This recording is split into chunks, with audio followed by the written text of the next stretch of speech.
Power मिले बाबा के मजार से। हाँ, सावन सोमारी पावन होला कुंवार से, कांवर से पावर मिले बाबा के मजार से। सब करो सोना मोना जाई चूल्हा बुलिया भोले बाबा के दुआरी। मोर दिलवा के हिया राजकुमारी, असो साथे में गंगा जल ढारी, असो बाबा को गंगा जल ढारी।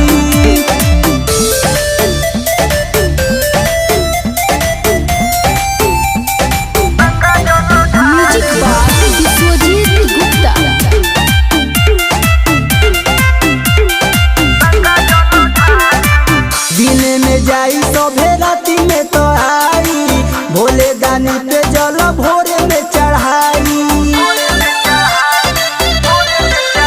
हम काल महाकाल जटा शंकर जी, नंगे पाँव चलत हई कंकर जी।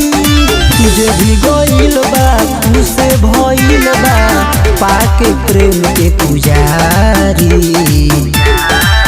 मोर दिलवा के हिया राजकुमारी, असो साथे में गंगा जल ढारी, असो बाबा को गंगा जल ढारी।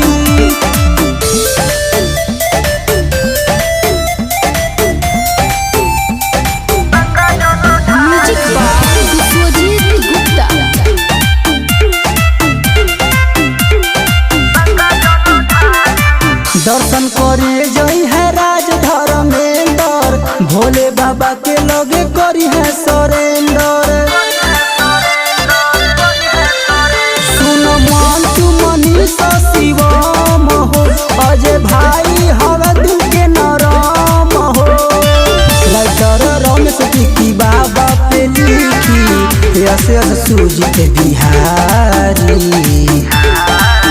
मोर दिलवा के हिया राजकुमारी, असो साथे में गंगा जल ढारी, असो